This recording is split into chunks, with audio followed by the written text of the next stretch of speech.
الشیطان الرجیم بسم اللہ الرحمن الرحیم الحمدللہ رب العالمین الصلاۃ والسلام علی اشرف الانبیاء والمرسلین اما بعد فقد قال اللہ تبارک و تعالی فی القرآن الحکیم وهو اصدق الصادقین وقوله الحق بسم اللہ الرحمن الرحیم وَاعْتَصِمُوا بِحَبْلِ اللَّهِ جَمِيعًا وَلَا تُفَرِّقُوا صلوات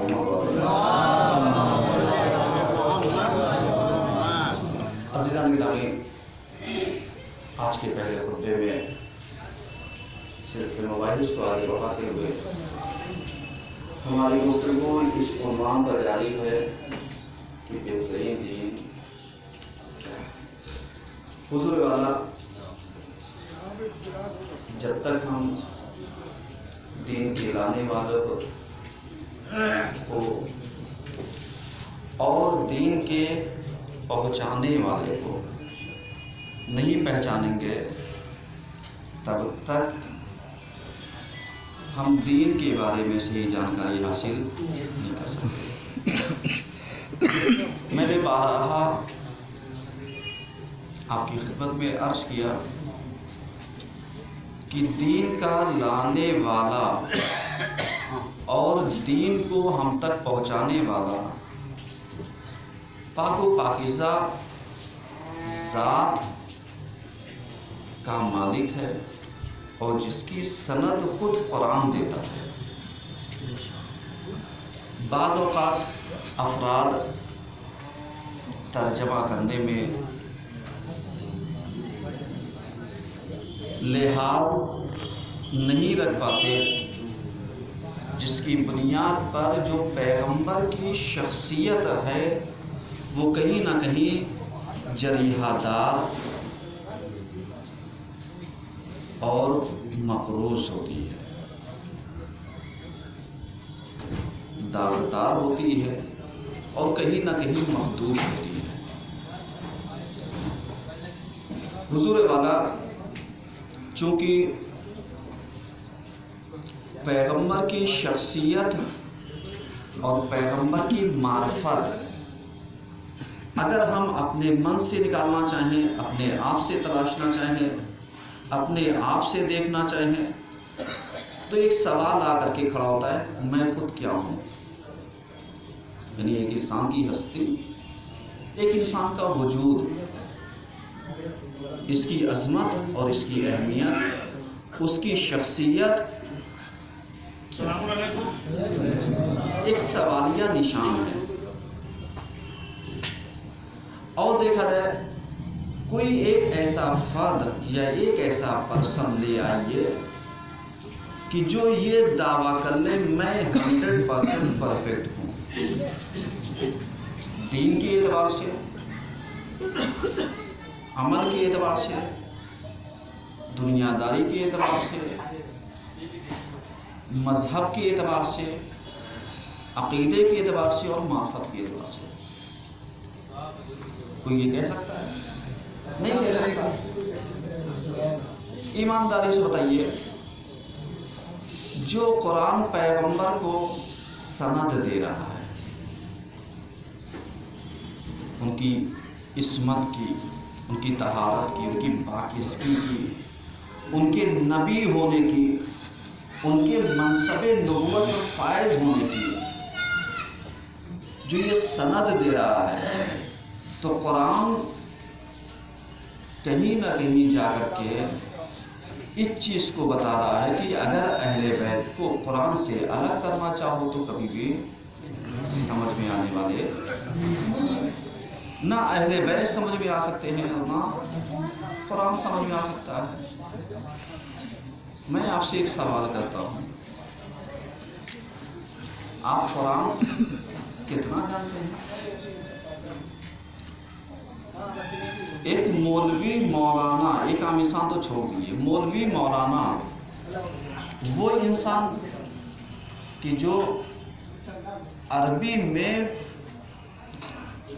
مہارت رکھتا ہو، وہ انسان کہ جو عربی لینگویج اور عربی ادب میں وارد ہو، اسے کہتے ہیں ملکہ ہونا، جانکاری اس حد تک ہو کہ کہیں سے ادب میں، بلاغت اور فصاحت میں کہیں پر کوئی فرق نظر نہ آئے۔ آج ایک مفسر قرآن جو قرآن کی تفسیر لکھتا ہے، وہ بھی یہ دعویٰ نہیں کر سکتا کہ جتنا نظریہ میں نے پیش کیا ہے سب درست ہے۔ دعویٰ کر سکتا ہے؟ نہیں کر سکتا۔ ترجمہ کرنے والا یہ دعویٰ نہیں کر سکتا جتنا میں نے کیا 100% صحیح کیا۔ کیوں؟ اس لیے کہ قرآن ظاہر رکھتا ہے، قرآن باطن رکھتا ہے۔ کچھ چیزیں ظاہر میں نظر آتی ہیں، کچھ چیزیں بطن قرآن ہے، اس کو سمجھنے کی ضرورت ہے۔ کچھ چیزیں عرفان قرآن ہے، اس کو سمجھنے کی ضرورت ہے۔ کچھ چیزیں استکمال قرآن ہے کہ جو ایک دوسرے کو مکمل کرتی ہیں۔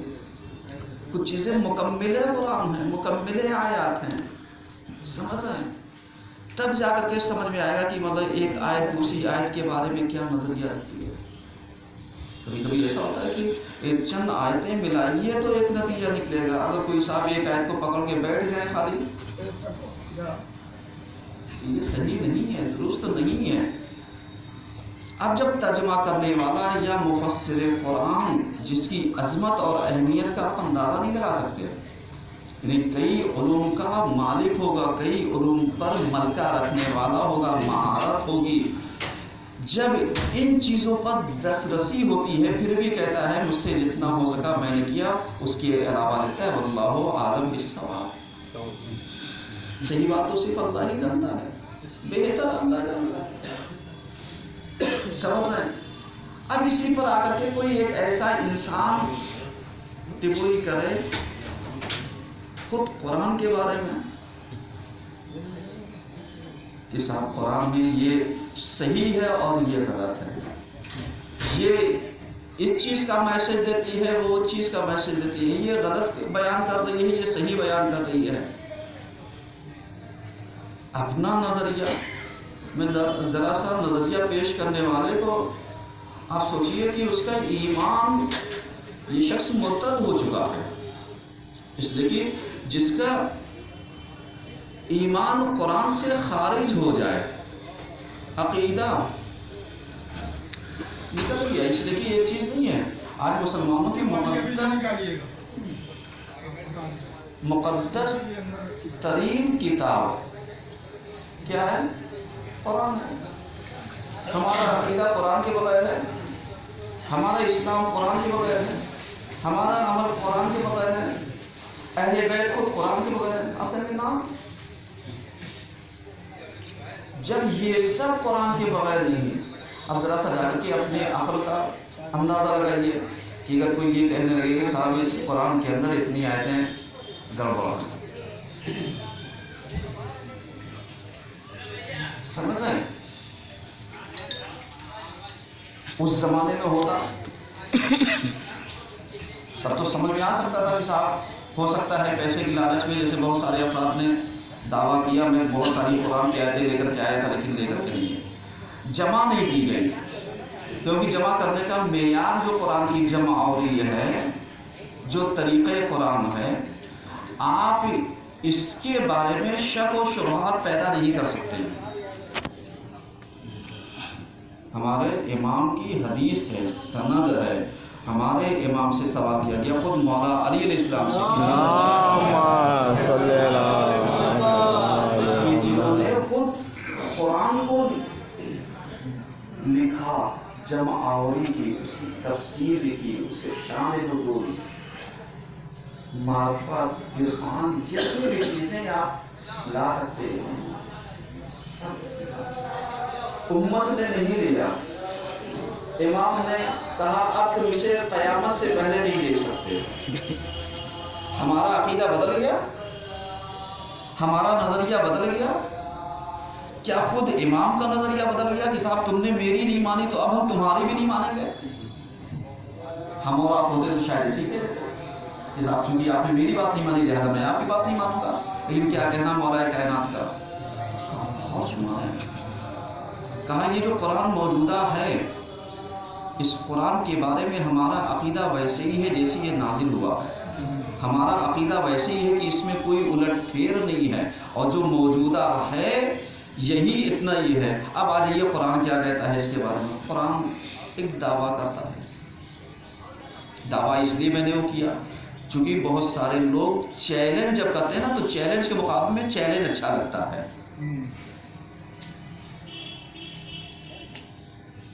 چیلنج کے مقابلے میں چیلنج اچھا لگتا ہے۔ قرآن دعویٰ کرتا ہے نحن نزلنا الذکر وَإِنَّا لَهُ لَحَافِظُونَ، کہ بے شک اس ذکر کے نازل کرنے والے ہم ہیں اور اس کی حفاظت کرنے والے بھی ہم ہیں۔ کمال ہے، خدا دعویٰ دو چیز کا کر رہا ہے، نازل بھی ہم نے کیا اور حفاظت بھی ہم ہی کریں گے۔ اب یہ کم عقل و مرتد قسم کے افراد، ان سے ذرا سا سمجھیے کہ انہوں نے یہ تو کہہ دیا صاحب قرآن سے 26 آیتیں یہ تو نکال دی جائیں کیونکہ یہ بہت ساری چیزوں کو نقصان پہنچا رہی ہے، اس کا موجود رہنا قرآن میں اختلاف کا باعث ہے۔ اور دلیل کیا پیش کر رہے ہیں کہ صاحب جو پہلے نے، دوسرے نے، تیسرے نے اس میں لا کے ایسے لگ رہا ہے جیسے قرآن نہیں ہو گیا، منمانی کتاب ہو گئی۔ سمجھ رہے ہیں؟ ایسے مرتد قسم کے لوگوں پہ نہ قول کا بھروسہ ہے نہ فعل کا بھروسہ ہے، چونکہ یہ سب علم نہیں رکھتے ہیں، ان کو کوئی کھیل رہا ہے۔ ان کے بارے میں جا کر کے پتہ لگے کہیں یہ ایجنٹ تو نہیں ہے کسی کے باہری ایجنسیوں کے، جو ان کو موہرا بنا کر کے ہمارے شفاف ہندوستان میں ایک اختلاف کی بنیاد ڈلوا رہے ہیں تاکہ ہر کوئی لڑے آپس میں۔ قرآن کسی ایک خاص فرقے کا تو ہے نہیں۔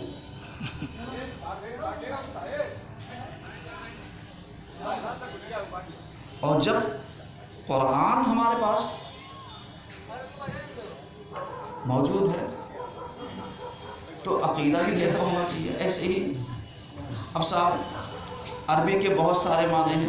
لفظ جہاد بہت اڑایا گیا، لفظ قتل بہت اڑایا گیا، اور ایک آپ ویڈیو دیکھیے ذرا سا اس شیطان کی،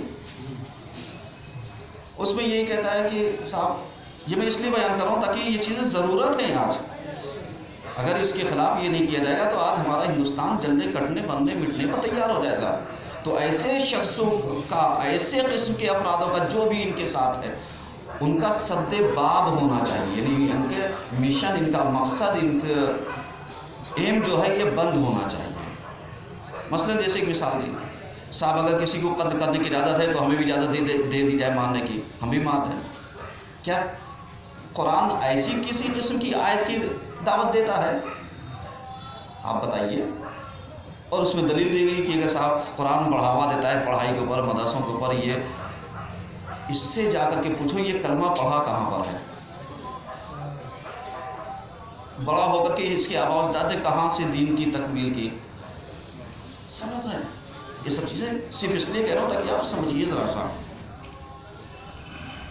کیوں؟ اس لیے کہ ایسے قسم کے افراد نہ خود چین سے بیٹھتے ہیں، ورنہ آپ بتائیے ایک انسان نے کسی کا قتل کر دیا، عدالت سزا کیا دیتی ہے؟